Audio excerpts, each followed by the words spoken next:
Welcome back to the GSMC College Football Podcast. Just touched on Louisville, what their season could look like. Gonna talk a little bit about some quarterbacks now, everybody's favorite position. I want to look at some of the Big 12 starting quarterbacks. I'm not gonna rank them, and here's why.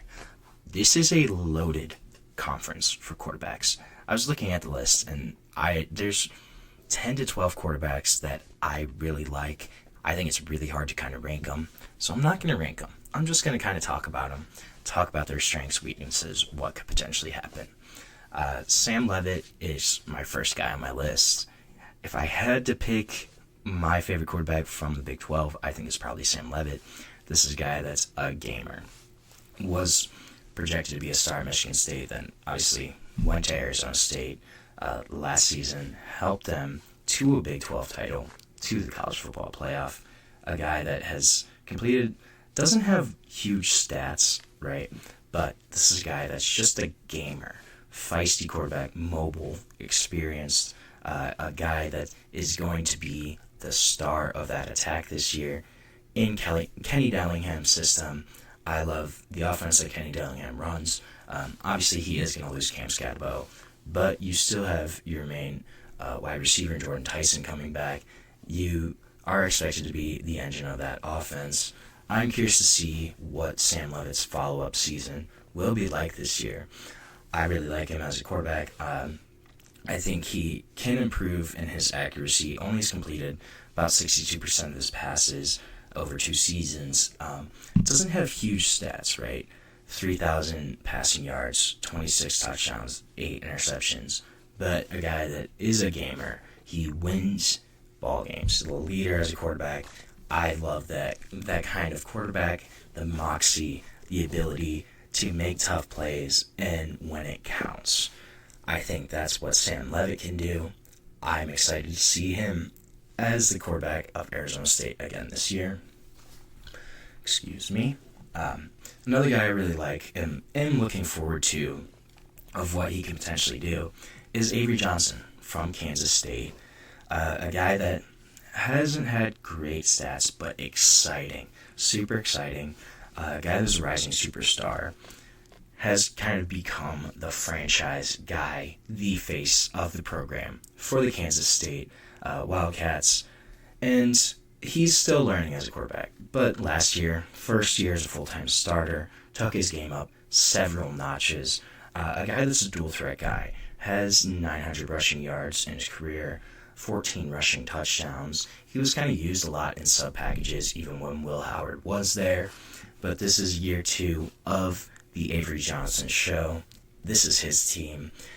If he can take kind of even more steps in his progression, especially as a passer, as he's only completed 58% of his passes, if he can improve his decision making, improve his accuracy a little bit, this is a guy that can launch into a national star. A guy that I think probably has the highest ceiling in this conference as a quarterback, in terms of raw ability, in terms of potential upside. Avery Johnson is going to be the guy to look for out of these quarterbacks, I think. I'm curious to see what's going to happen with him. It also sounded like Tennessee really kind of wanted him, but Kansas State guys, there was an official from the Kansas State program that said, we've built a wall around Avery Johnson. They are not letting him leave there in Manhattan. Speaking of another guy that Tennessee reportedly targeted, Josh Hoover from TCU. This is a guy that's not a runner at all, but last year he showed that he can throw a heck of a football, right? Had a breakthrough season as the starter at TCU. Numbers are going to be great again in a loaded TCU offense. Obviously was targeted in the spring portal, but stuck with TCU, will be their quarterback again this year. And last year was the best quarterback in the Big 12 stats-wise. 3,900 passing yards, 67% completion, 27 touchdowns. Did have 11 interceptions, so is going to need to cut down on those numbers. But a guy that put up huge numbers in 24 should put up really big numbers again in 25 for the Horned Frogs. I'm excited to see what Josh Hoover can do. And then another guy, Jalon Daniels, Kansas, a guy that at certain points had Heisman hopes, the 5-year starter, guy that has been injured a lot. That's going to be the one thing here. Also had a change at offensive coordinator last season. Andy Kotelnicki, he went to Penn State to take over the offense there. Kansas, he just had a rough 2024 season in general. So, lost his offensive coordinator. Kansas didn't really have a true home game. He kind of played like all the pressure in the world was on his shoulders. It was basically like it was all on him for Kansas to be successful. So really didn't seem like he was just playing loose, playing confident. And this is a guy that he's going to have Jim Zebrowski taking over the offense coordinator duties, guy that's been around the Kansas program, been around Lance Leopold, should improve that offense there, bring a little more continuity, and also a guy that's had injury concerns throughout his career. Didn't participate in the spring, wasn't a full participant, underwent a knee procedure. So can he actually get healthy? He had an injury play 24 season. He's missed time in a lot of the other years he started. I think that's going to be one of the big issues is if Jalon Daniels is healthy, this is a kid that's a super exciting quarterback, so fun to watch. Can take that Kansas attack to the next level. It's just, is Jalon Daniels going to be healthy? Will the new scheme help him out? I think those are going to be the two really big things with Jalon Daniels. I love watching him. He's just an exciting guy to watch when everything's kind of clicking, but big question marks surrounding him this upcoming year. Another guy that's kind of flown under the radar, Rocco Becht from Iowa State. And over 2 seasons, this is a kid that's completed like 6,700 yards of passing, 48 touchdowns. He's sort of been glossed over just because all of the star power that's kind of in this conference in terms of quarterbacks has put together back-to-back years of over 3,000 yards. He did have NFL talent at wide receiver. Had Jaden Higgins, had Jalen Noel to work with, but still the guy that's getting them the ball, distributing, still the main point of attack is Rocco Becht. One of the more prolific passers in the league last season, had 3,500 yards, 25 touchdowns. Again, is going to be near the top of the conference. We'll see how Iowa State is, especially he's going to lose Higgins and Noel. What will his wide receiver room look like? Is that going to kind of affect his game? I think those are going to be the big storylines there for the Cyclones and for Rocco Becht. Another guy, though, too, Kaidon Salter, going to come in at Colorado to replace Shedeur Sanders. And this is a guy that Kaidon Salter is not Shedeur Sanders throwing the ball. Let's make that clear. Shedeur is a much better passer. He did throw for 32 passing yards actually in 2023. Had a much better 2023 season than 2024 season for Liberty. But while he's not as good of a passer, he is far, far more dangerous on the move as a runner, as a guy that can get outside the pocket and escape pressure. Much more dangerous and evasive than Shedeur Sanders in that aspect. Kaidon Salter should be the starter for a year, and then the program turns it over to Juju Lewis.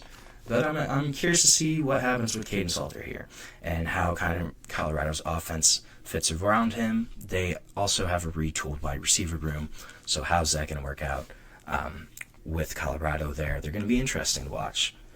Jake Retzlaff, BYU. Again, this is another guy not as talented as some of the other Big 12 quarterbacks, and for sure, but a guy that's a playmaker who multiple times has shown his toughness, has shown up in clutch situations, does make a lot of mistakes, has had 15 interceptions over the past couple of years, but does make it up for a lot of big plays.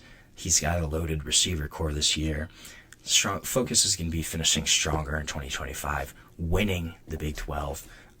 They have the talent for it on BYU's roster, but he threw 2 TDs and 3 interceptions in 4 November games last year, so kind of struggled down the stretch. Will he be able to finish stronger, maintain that momentum for BYU, and potentially secure them a conference title? It's very possible. That's going to be the big thing here. Another guy, this is the last guy I'm really going to preview, Devon Dampier, Utah. Utah, this is a really big signing, possibly by anyone in the conference this offseason. Didn't really get a lot of attention either. Devon Dampier from New Mexico, he could be the difference between what Utah was last year, where they're mediocre, and what they were, the past years before that when Cam Rising was healthy, and they were a legit Big 12 contender, college football playoff contender. This can be the difference for Utah. Devon Dampier, exciting guy, dual threat quarterback, 1,500 rushing yards over the past 2 seasons. They really heavily invested in Devon Dampier this year. And also, they brought in his offensive coordinator, Jason Beck, who's going to run the offense.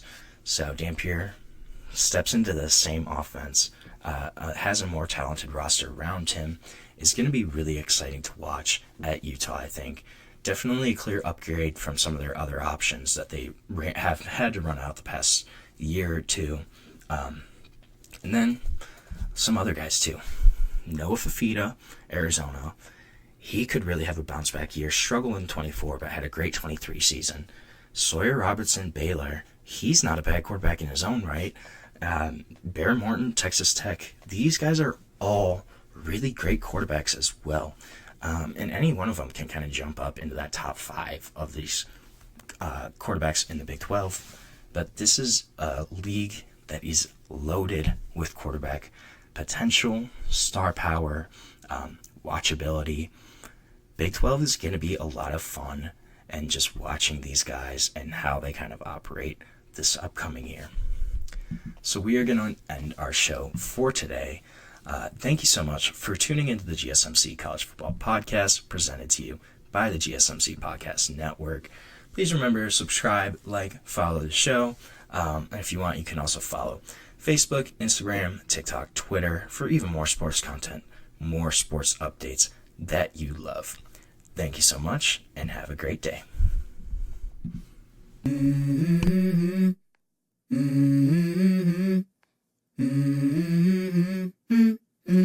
Let's go. I wake up to a little bit of drool on my pillow, feel like it's gonna be a bad day. Yeah, I'm tired of shit, and the coffee ain't hit yet, damn, ain't that great. I don't wanna go to